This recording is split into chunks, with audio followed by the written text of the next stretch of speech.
My grandmother was a devout Christian. At the very least, that was the mask she wore. In reality, I believe she liked to tell people they were going to hell, berating them for any small mishap. I never saw her preach the good word or talk about God's works. I don't believe she ever touched a Bible in her life. That didn't stop her from attacking those who would dare to commit a deed that fell outside her narrow worldview. "Jacob," she would snap, "don't touch the pie before it's done. It's a sin to interfere with someone's unfinished work." After smacking me away with her old wooden spoon, she would make me pay penance by doing chores while all the other children played outside. Her obsession with sin consumed every aspect of her life. As a saint walking among mortals, it was her express duty to tell the world the horrors of hell. In gruesome detail, she would describe how exactly a person's face would be peeled off in the pit. Sometimes it was ear to ear, other times from chin to forehead. She could never keep the details straight. Her children didn't care about these inconsistencies, however. They were more concerned with a 5-year-old grandson who was just told how he was going to burn for knocking over her vase. There was one story she told the same every time. I think it was her favorite one. Oddly enough, it was the only one that never mentioned hell. The talk of sin stayed, though. She could never get away from that. "The bird stairs," she would say, "will appear to you when they're most needed. God will show you all your mortal failings, and you will be saved. Your wickedness will be revealed to the world, and your soul will be purified." I never understood how learning of all your wickedness would suddenly save your soul, but Grandma was convinced. Maybe that's why she felt the need to point out every transgression. Maybe she thought she was saving our souls. I don't know if she ever gave herself the same treatment. The story goes that at some point in your life, when your sins have become too much to bear, a door will appear before you. It will be old, with chipped white paint, and decorated with a light feather pattern around the edge. From inside, you will hear a call, a beautiful song beckoning you inside. Grandma never went into detail about this song, but she assured us it would be the most beautiful thing we would ever hear. It would be impossible to resist. Upon opening the door, you would see a long, straight way down. The steps would be old and wooden, yet sturdy. She would describe the sound that first step would make, mime out a comical creak that would make all the younger kids laugh. I never did, though. It seemed foolish and childish. On either side of the staircase would be a wall that stopped at waist height, wallpapered with a dainty floral pattern.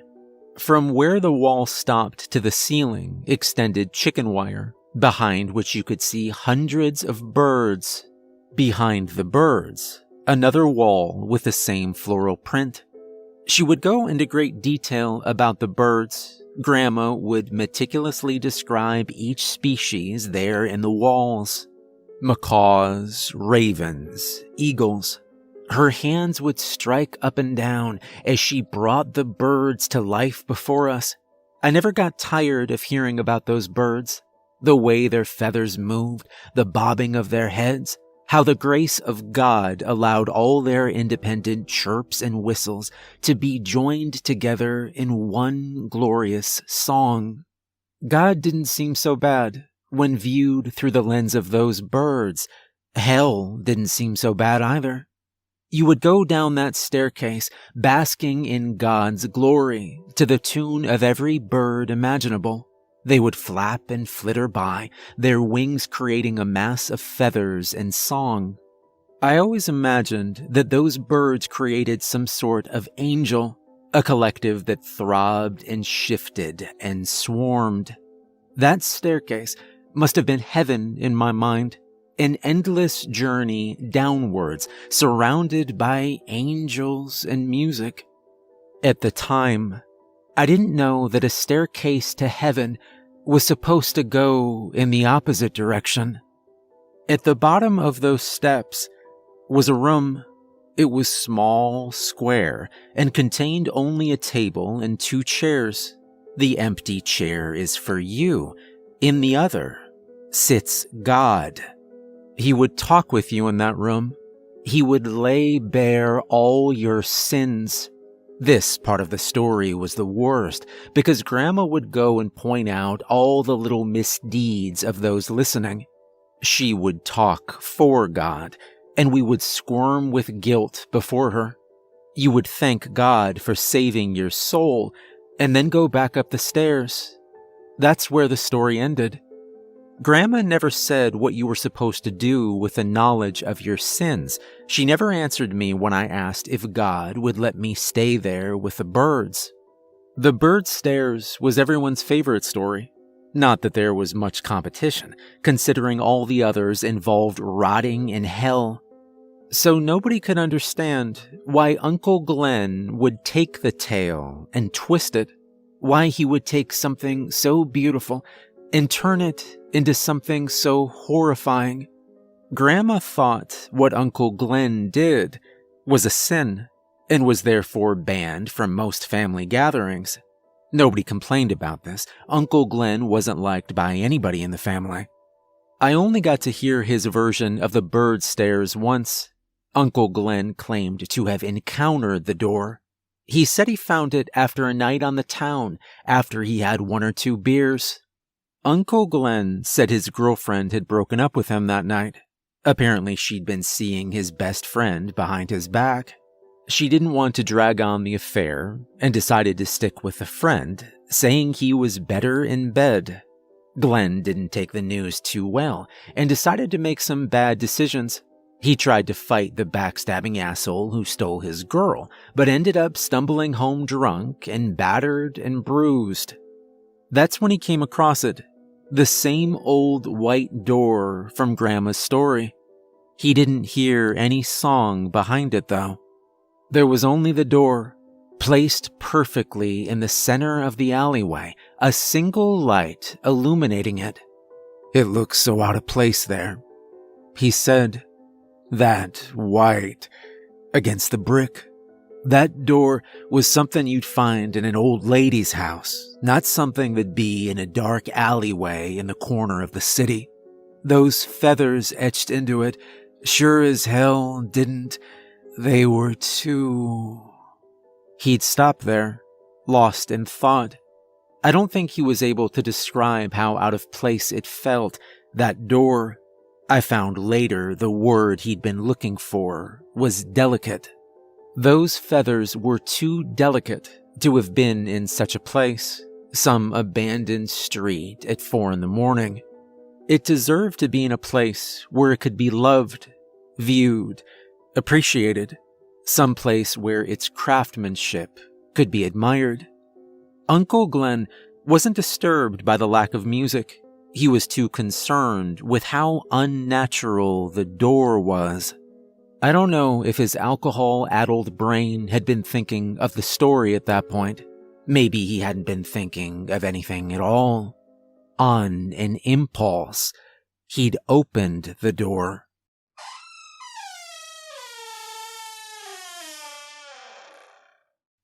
He described the stairway as pitch black. The electric glow from the pitiful light above the door barely went 5 steps down before being consumed by the inky darkness. It could not penetrate into its depths. Through that dying orange glow, he could tell the narrow steps were wooden, rotting, and impossibly steep. There was no floral wallpaper, only splintering wooden walls. He could not see past the chicken wire. The dark concealed that area from wandering eyes too perfectly. He didn't know when he'd stepped inside that place or when he'd closed the door. Only that now he was trapped in a suffocating darkness, the door locked behind him. I tried to open it, you see. It didn't work. The knob wouldn't turn at all. So I tried to bust that thing down, but it wouldn't even budge. He looked like he was going to cry when he said this. I didn't really believe any of this, though. Uncle Glenn was 6'4" with arms as large as my thighs. Given how mean he looked, a door could come off its hinges just by him glaring at it. Maybe he only looked mean, all bark and no bite. He'd included him losing a fight as a part of the story, after all. A door wouldn't know that, though. But maybe this one did. He was left with only one option: descend. I didn't like the way he said that, the way the blood drained from his face and the hopelessness took its place. Descend? That part almost gave me nightmares alone. As he went into that deep, stumbling over the sheer steps, he began to notice something. It was subtle at first, but it soon was everywhere. It was a sort of flapping sound. She said it was birds, right? Well, yeah, that's what I thought too. But the sounds those things made, I've never heard a bird sound like that. Can birds even scream? I became very angry as he said this, but you have to understand, I loved those birds my grandma described. I wanted to see them someday. My childhood fantasy never released its grip on the idea of those flying angels. For this disgusting man to brutally dismantle the dreams of my childhood, to tear it apart bit by bit through the image of walls that wouldn't stop screaming. Well, I finally got Grandma.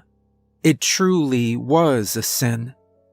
It must have been hours, or even days he was trapped there, stuck with the company of that ever-present darkness and those guttural sounds he called screams.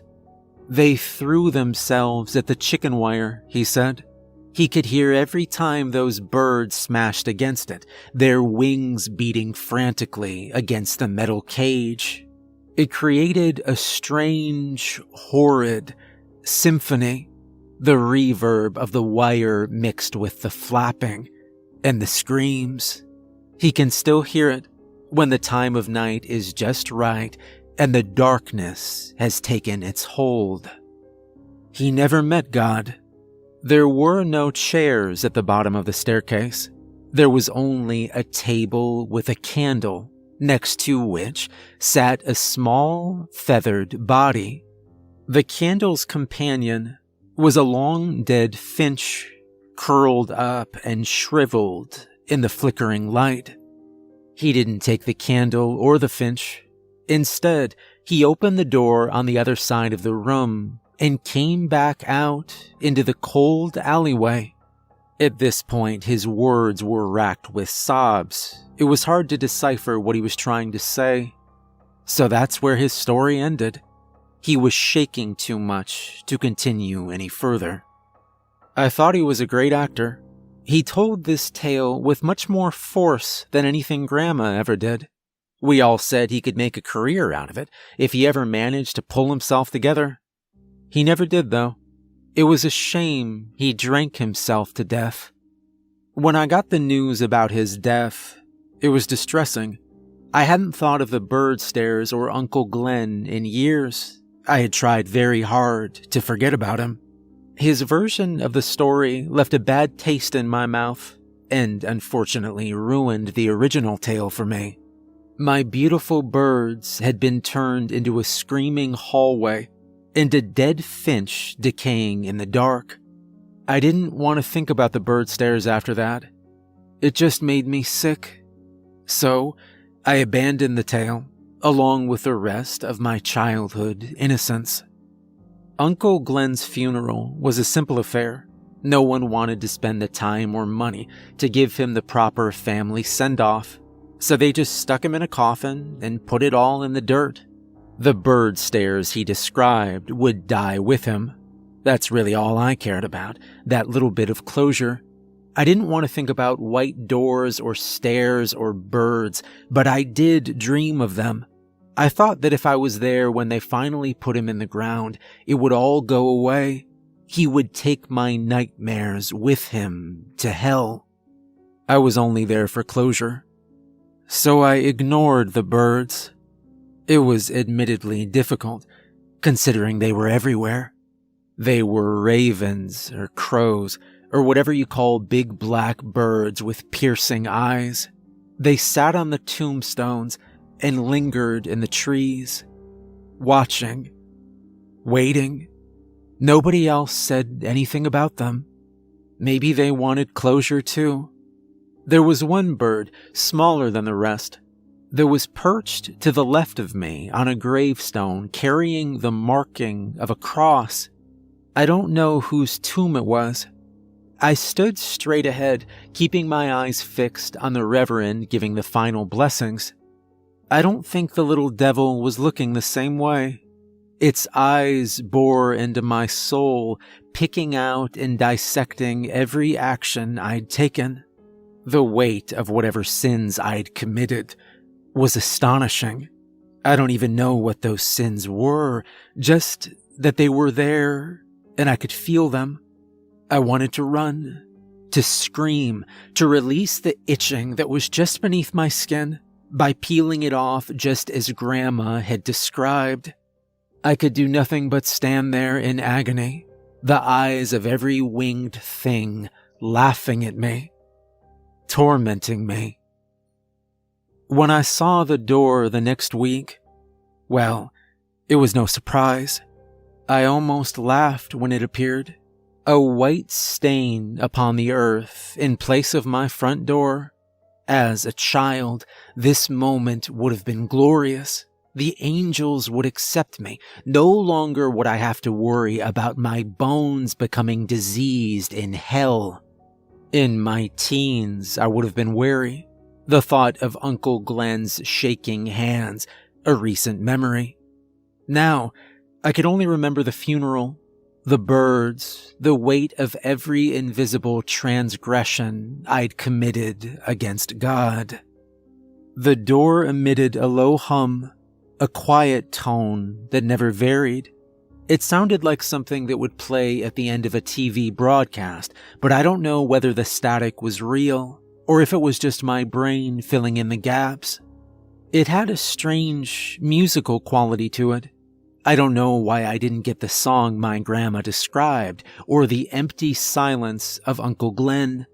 It called to me with that moan. It promised repentance and sanctuary. I entered. For what else was I supposed to do? Leave back the way I came? Abandon my home to the divine being that now claimed it? Be stuck in the vision of those demonic birds that hated me? The stairway was not how Grandma or Uncle Glenn described. It was an odd mixture of both. Sheer, rotten steps contained by floral wallpaper and clean chicken wire. It was not a pitch blackness, but rather a dim shadow that covered the area, more of a dusk than a midnight. The light was like that sliver right before the sun sets fully, an eternal twilight captured in the narrow hall. The ceiling was tall, and I could not see where it ended. I could not remember if Grandma and Uncle Glenn ever mentioned the ceiling, or if this detail was created specifically for my own personal purgatory. I am certain now that they never mentioned the ceiling. Although it was brighter than Uncle Glenn described, I could not see past the chicken wire to the wall that I knew lay further behind.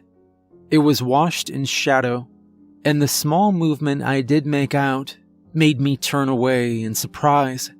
Whatever was there did not want me to see it. What struck me most was the suffocating silence. The steps did not creak as I went down. No song or scream came from the sides. The shadow did not speak. This detail was disturbing to me. The stories of the bird stares always seemed to have a fixation on the sound. Here, there was nothing. No sound, no sight, no music. The birds that haunted my memory did not choose to reveal themselves to me. It didn't feel like a descent. It was more like a slow walk that happened to go downwards. Maybe the lack of a ceiling played a role. The wire stretched up into infinity, so how could I possibly descend? The height gave me a feeling of vertigo, especially when compared to how narrow the staircase was. I could not extend my arms out on either side.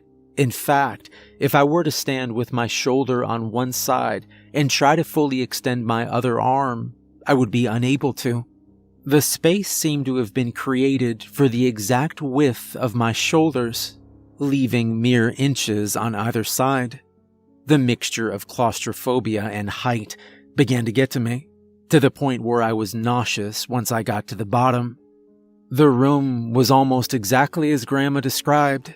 The shadow was absent, revealing the cheery pattern on the walls. I could see the table and the chairs and God. So I sat down across from him. He wore an impeccably tailored and pressed suit with a matching dark tie. He had pale skin and dark hair. The most striking thing about his appearance, though, was the grin. God never stopped grinning. The smile stretched from ear to ear in a horrible imitation of humanity. His teeth were stained a bright, blinding white. I didn't know God was supposed to look so wrong. He said nothing. I waited. I sat there staring at his grinning face, waiting for him to make the first move. He never budged. His smile never faltered. "Are you going to tell me my sins?" I finally asked. He didn't respond for a long time. His face started to remind me of those birds. I wondered when he would stop taunting me with that cold, glassy stare and start screaming. He spoke hours later. "I have something to show you." My name was missing from the end of that statement. I don't think he even knew it. This observation distracted me from how wrong his voice sounded, how cold and grating it was to my ears. There was no expression to it, no trace that it was human. It was like some alien AI, a voice granted to something that was never supposed to speak. His mouth never moved from that strained grin. He got up from the table, like a puppet controlled by strings, and opened the door behind him. I followed him down a long hallway, staying back from his unnatural, shambling gait. The walk was short, yet felt so much longer due to the absence of sound. Time slows down when you can't hear the echo of your own footsteps. God led me into a circular room with textured brown walls and a raised platform in the center. He gestured at it with a jerky motion, and I approached it without an ounce of dread. On the small stone platform was an angel, a beautiful bird of paradise with feathers made of silver and gold.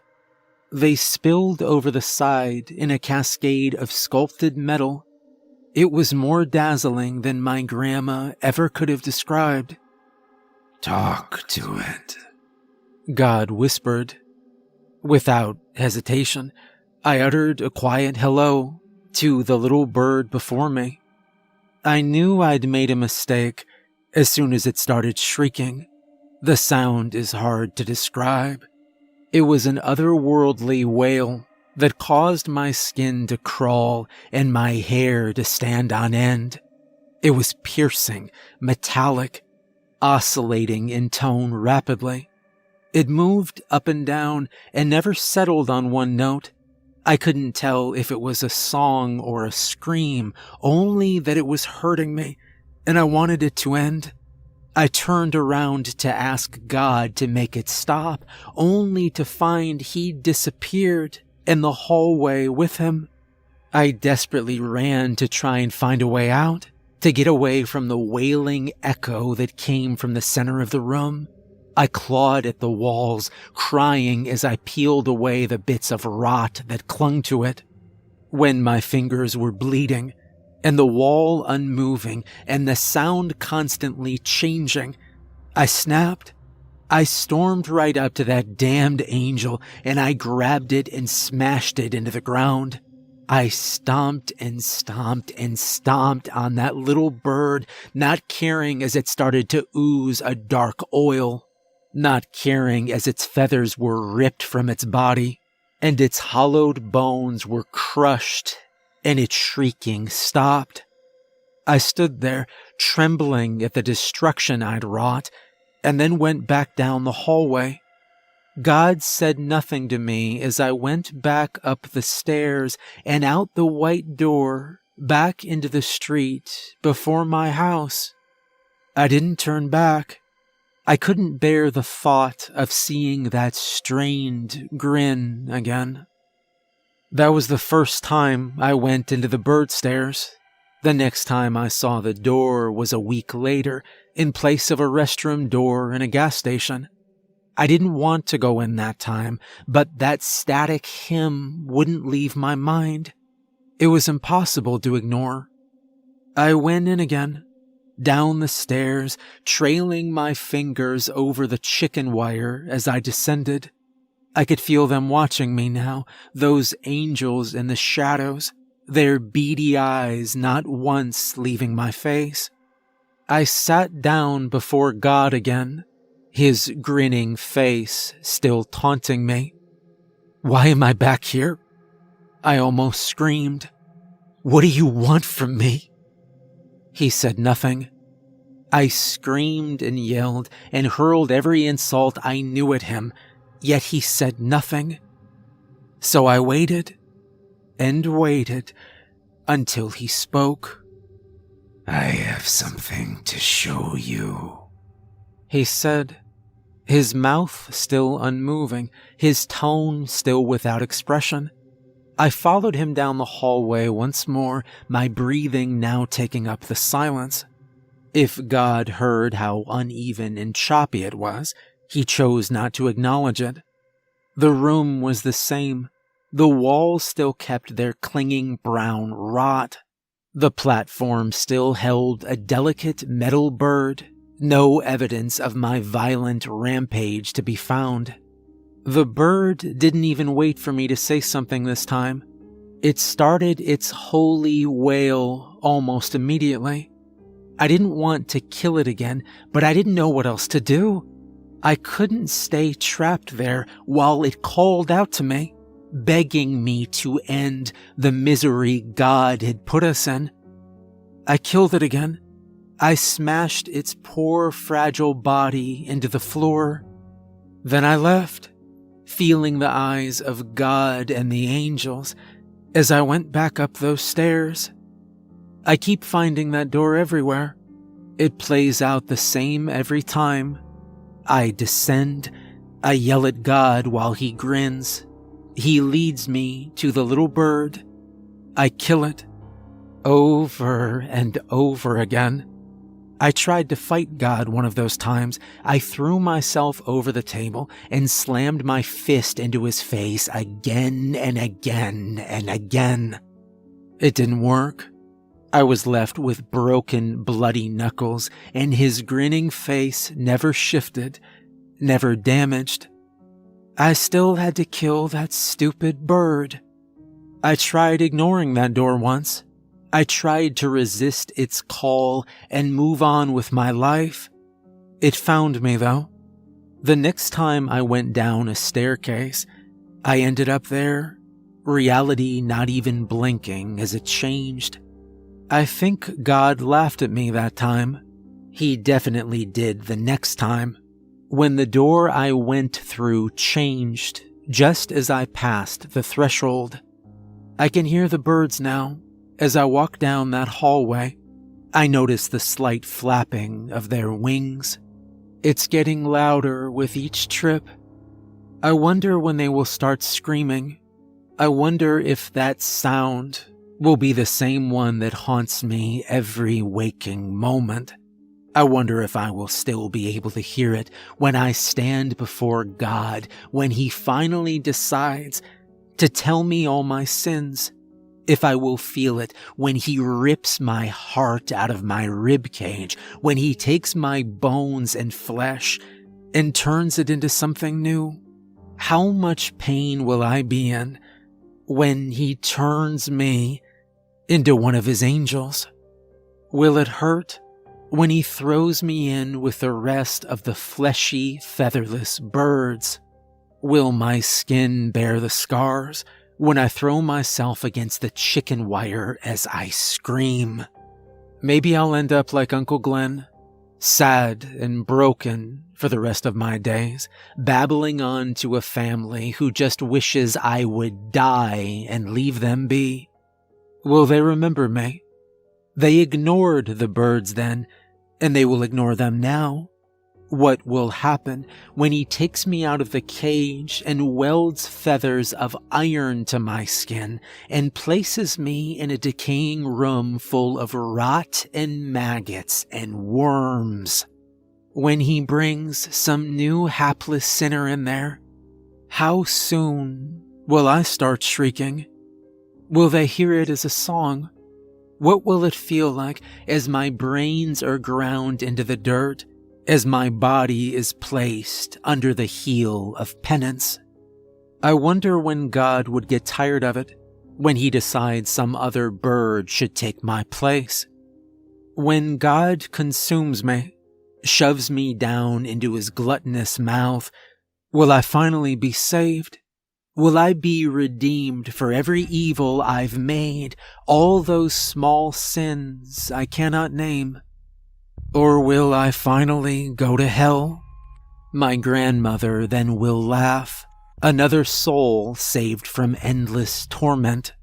She will sit and hum with a nightingale in her window, God thanking her for her service.